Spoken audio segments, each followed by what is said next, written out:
Jadi selamat pagi Ibu, apa kabar hari ini Ibu? Selamat pagi Pak, kabar baik. Bagaimana dengan Pak sendiri? Luar biasa Ibu, sehat Ibu hari ini ya. Jadi Ibu ini berkaitan dengan kami sebagai guru penggerak angkat 10 Kabupaten Ende, yang mana pada kesempatan ini Ibu kami akan menyelesaikan tugas demonstrasi kontekstual modul 3.1. Itu berkaitan dengan pengambilan keputusan berbasis nilai-nilai kebajikan dalam sebagai pemimpin. Jadi pada kesempatan ini Ibu saya ingin wawancara bersama Ibu yang mana sudah berpengalaman dalam mengambil sebuah keputusan yang berbasis dilematika itu. Mungkin pada kesempatan ini Ibu bisa berbagi berkaitan dengan hal-hal yang mungkin Ibu sudah berpengalaman dalam mengambil suatu keputusan tersebut Ibu. Mungkin di sini ada beberapa pertanyaan yang mungkin saya akan tanyakan dan mungkin Ibu bisa sharing. Mungkin Ibu bisa bersedia Ibu waktunya. Iya, sangat. Ada waktu luang. Oke, silahkan. Ya, mungkin langsung di pertanyaan pertama ini Ibu. Mungkin selama ini mungkin berdasarkan pengalaman Ibu, kira-kira bagaimana Ibu mengenali atau mengidentifikasi kasus-kasus yang terkait dengan dilema etika atau bujukan moral Ibu? Oke, baik. Untuk masalah kasus dilema etika ini, Iya. saya mengorbankan sebuah perasaan Iya. bawahan saya yang waktu itu saat saya mengambilkan keputusan undangan dari dinas Iya. untuk pelatihan Google Form, yang diundang itu tuh guru kelas. Tetapi mengingat guru kelasnya itu IT-nya belum lancar, bukan tidak tahu tapi belum lancar, jadi saya mengambil keputusan untuk meminta guru mata pelajaran untuk mendaftarkan diri mengikuti pelatihan Google Form. Tetapi saya tidak mengambil keputusan langsung mengambil keputusan, menanyakan dulu kepada guru yang bersangkutan, guru kelas yang bersangkutan, dan guru kelas juga tidak merasa keberatan karena yang nantinya guru yang mengikuti pelatihan juga bisa berbagi dengan kami di sekolah sini. Jadi Ibu mungkin setelah Ibu mengenali kasus-kasus tersebut Ibu, mungkin bagaimana proses pengambilan keputusannya Ibu, yang mana dalam kasus-kasus tersebut memiliki kedua kepentingan yang sama dan yang mengandung nilai-nilai kebajikan. Oke. Saat mengambil keputusan, yang pertama itu tuh menghadirkan semua guru dulu, menghadirkan semua guru dan menanyakan pendapat-pendapat yang masukan-masukan yang baik dari teman-teman guru, nilai-nilai baik dari teman-teman guru, dan baru membuat sebuah keputusan. Dan dalam mengambil keputusan itu juga sesuai dengan kesepakatan bersama. Ya. Jadi mungkin dalam pengambilan keputusan Ibu, mungkin Ibu bisa jelaskan berkaitan dengan langkah-langkah Ibu ketika Ibu mengenali kasus itu. Oke. Baik, langkah yang saya ambil itu yang pertama lihat situasi situasi masalah tersebut. Setelah itu melihat dulu karakteristik masalah yang dihadapi, terus pihak-pihak yang terlibat itu tuh seperti orang yang berkepentingan di dalam keputusan. Terus setelah itu setelah mengetahui masalah, cari informasi-informasi tentang masalah. Dari itu baru mempertimbangkan untuk mengambil sebuah keputusan supaya keputusan masalah itu tetap cepat teratas. Jadi baik Ibu, mungkin dalam kasus dilema etika Ibu, jadi hal apa saja yang Ibu merasa efektif ketika mengambil suatu keputusan Ibu? Baik, tadi saya sudah bilang melibatkan semua orang yang ada dalam, guru, peserta didik, dan juga orang tua. Yang pertama itu tuh saya mengajukan memberikan kesempatan kepada semua guru-guru yang ada di sini, memintakan pendapat dari mereka. Terus setelah memberikan kesempatan untuk berpendapat, memilih pendapat yang lebih banyak, memilih pendapat yang lebih banyak untuk mengatasi masalah yang kami hadapi. Terus setelah itu dari tetap mengambil tetap memberikan kesempatan kepada guru-guru yang pendapatnya mungkin saat itu berbeda dengan beberapa pendapat, sesuai kalau ibunya bersedia untuk menerima pendapat yang lebih banyak baru tersebut putus. Jadi dalam pengambilan keputusan ibu, apakah ada tantangannya itu, Ibu? Baik, apalagi ini kasus dilema etika, apalagi tadi saya sudah mengorbankan perasaan. Terus tantangan itu tuh yang saya hadapi, ada guru yang langsung merespon dengan tantangan atau hal-hal baru yang maksudnya yang bisa menerjemahkan pendapat apa ya. Ada guru-guru yang bukan tidak mau, tapi memang akhirnya mereka merespon juga dengan masalah yang ada, tetapi mungkin juga saat itu gurunya tidak hadir, sehingga memberikan penjelasan yang lebih detail dengan guru, supaya guru juga bisa memahami untuk mengatasi masalah-masalah yang dihadapi. Ya, itu tantangannya.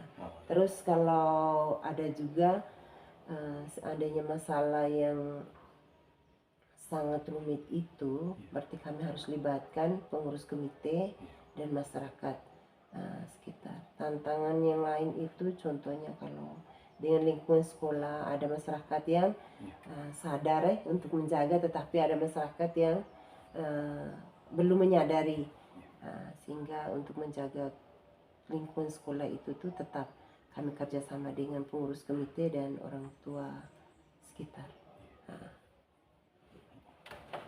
Jadi dalam pengambilan keputusan ibu, apakah ibu memiliki suatu jadwal ataukah dalam penyelesaian kasus ini, ataukah langsung diselesaikan pada saat itu, Ibu, ketika mengenali suatu kasus itu? Oke, baik, terima kasih. Kalau masalahnya yang bisa diatasi saat itu, yang jelas kami langsung mengatasi masalah tersebut. Tetapi kalau masalah itu yang harus banyak melibatkan banyak orang, contohnya kenaikan kelas, contohnya kenaikan kelas, yang penting di dalamnya harus ada rapat guru. Dalam rapat guru, terus pasti antara guru mata pelajaran dan guru kelas itu tuh saling bertantangan. Contohnya yang jelas guru kelas itu tuh mempertahankan siswanya. Guru mata pelajaran itu dan alasan-alasan yang lain yang membuat ini bilang, oh ini jangan dulu naik. Tetap membuat rapat dewan guru, dan memberikan pendapat kepada guru-guru yang lain untuk membuat masukan. Dari masukan-masukan yang pokoknya nilai positif masukan, terus negatif, membuat baru ambil kesimpulan untuk mengatasi masalah tersebut. Tapi kami belum, sementara tidak ada jadwal.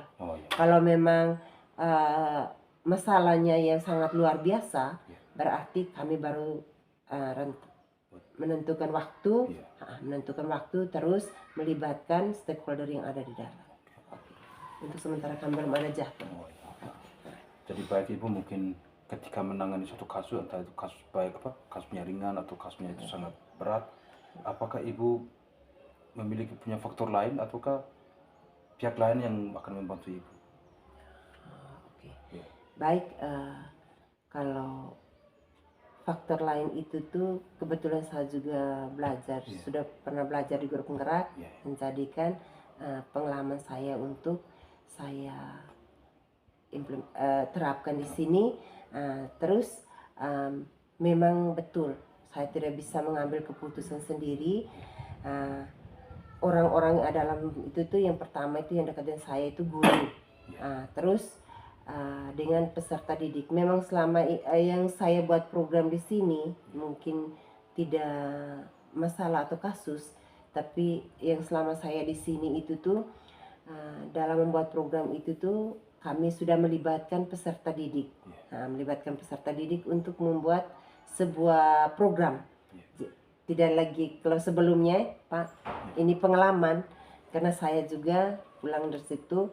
Pengalaman sebelumnya itu mungkin saya sudah sharing di grup penggerak itu tuh sekolah membuat program. Entah siswa itu suka atau tidak suka, tetap siswa itu harus lakukan. Padahal selama ini setelah kita pelajari di situ, tetap selain guru, peserta didik juga kami melibatkan dalam suatu untuk mengatasi suatu masalah.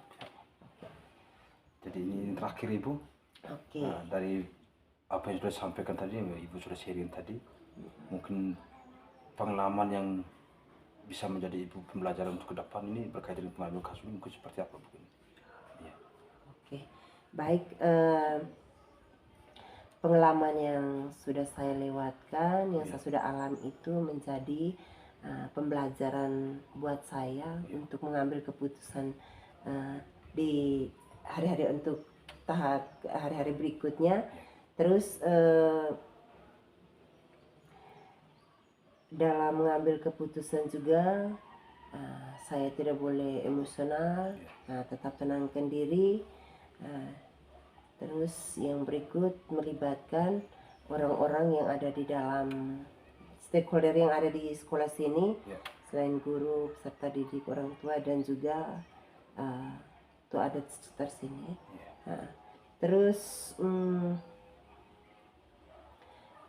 yang tetap terakhir itu yang komitmen saya itu tuh tetap mengambil keputusan yang tidak merugikan kedua belah pihak, yang tidak mengorbankan perasaan ataupun siapa saja yang menghadapi masalah tersebut. Itu komitmen saya. Okay. Jadi mungkin terakhir Ibu, mungkin dari saya pada kesempatan ini saya menyampaikan terima kasih atas berbagai baik untuk hari ini terkait dengan pengambilan keputusan dalam dilema etika ini. Dan tentu dalam materi ini sangat berharga bagi kami untuk ke depan, yang mana kami juga akan menghadapi situasi seperti ini. Mungkin dengan sharing hari ini, dengan pengalaman hari ini, mungkin ke depannya kami bisa mengambil suatu keputusan terkait dengan dilema etika. Oke, terima kasih Bu. Berhasil di grup penggerak. Selamat siang Pak. Selamat siang juga. Jadi pada kesempatan ini sebagai calon guru penggerak angkatan 10, saya akan menyelesaikan tugas demonstrasi kontekstual nomor 3.1, di mana dalam pengambilan keputusan berbasis nilai kebajikan dalam pengambilan keputusan. Jadi pada kesempatan ini saya ingin mewawancarai bersama dengan Bapak Kepala Sekolah yang mana sudah berpengalaman dalam pengambilan keputusan dengan etika dilema. Mungkin pada kesempatan ini saya langsung dengan pertanyaan-pertanyaan. Di sini ada beberapa pertanyaan.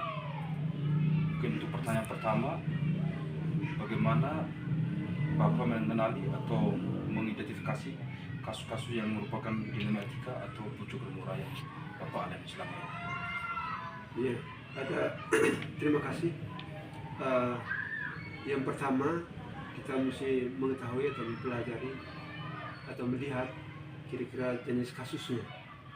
Apakah kasus dilema etika atau kasus yang berkaitan dengan pujukan moral. Kemudian dari kasus-kasus itu kita harus segera mengatasinya dan harus diselesaikan secepatnya. Jadi baik Pak, mungkin setelah Bapak melihat atau mengenali kasus-kasus tersebut, kira-kira bagaimana proses Bapak dalam pengambilan keputusan ketika terdapat kasus-kasus yang memilih dua kesamaan yang mengandung nilai kebajikan? Itu seperti apa? Baik, jika terjadi kasus dua kepentingan sama-sama benar, biasanya saya mengajak Bapak dan Ibu guru untuk mencari solusinya. Jadi kami diskusi di sini untuk mengambil keputusan, dan tentunya didasarkan dengan rasa peduli dan kasih sayang dan selalu memikirkan dampaknya baik jangka pendek maupun jangka panjang. Dan seperti contoh misalnya tentang kehadiran siswa, ada anak yang pengalaman di sini yang sampai dengan 2 minggu tidak hadir, tapi dalam penulisan di rapor terkadang Bapak Ibu guru melalui rapat dan kita suruh mengurangi harinya hingga mungkin dengan 5 hari seperti itu, tulis sakit seperti itu, sehingga tidak tulis 2 minggu. Gitu.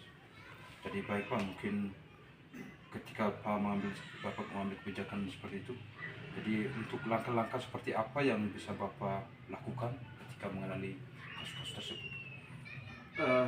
Langkah-langkah yang dapat saya lakukan, yang pertama, saya perlu melakukan analisis kasusnya dan melihat siapa saja yang terlibat dalam kasus itu, lalu mencari data dan fakta yang mendukung, lalu menguji kebenarannya, kemudian mengambil keputusan. Dan ini tidak terlepas dari diskusi bersama dengan Bapak Ibu guru yang ada di sekolah. Itu.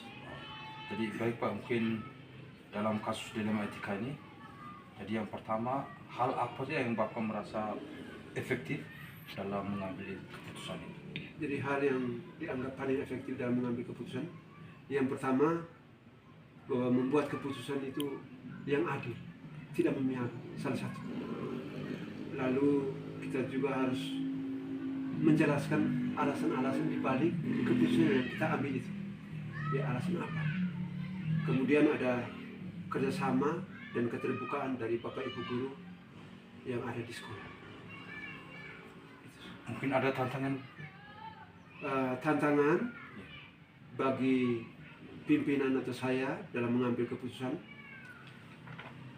tentunya saya harus mempertimbangkan segala dampak yang ada, dan harus memikirkan dengan matang dan jangan terpancing dengan emosi, dan selalu dengan hati yang tenang, pikiran yang tenang dalam mengambil keputusan. Jadi baik Pak, terima kasih mungkin untuk seperti ini.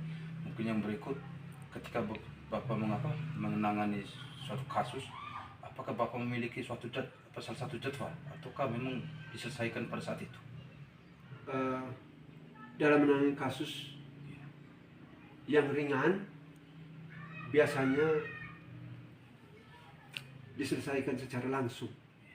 Sedangkan kasus yang besar, itu perlu dipikirkan dan membuat jadwal, dan itu nanti perlu didiskusikan bersama Bapak Ibu guru yang ada di sekolah. Jadi mungkin ada orang lain Pak, atau faktor tertentu yang bisa membantu Bapak dalam menyelesaikan kasus itu? Memang dalam menangani kasus ini perlu melibatkan orang banyak. Jadi tidak hanya saya sendiri untuk mengambil suatu keputusan terkait dengan kasus. Dan terima kasih karena memang selama ini Bapak Ibu guru di sini berperan aktif. Terutama ada guru penggerak di sini.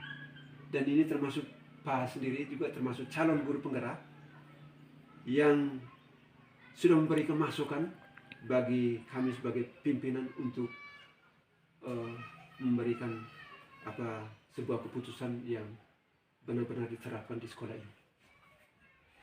Jadi yang terakhir Pak, ini dari semua apa yang sudah disampaikan tadi, mungkin pembelajaran apa yang Bapak merasa hal baik yang akan dipelajari terkait dengan pengalaman yang Bapak alami selama ini?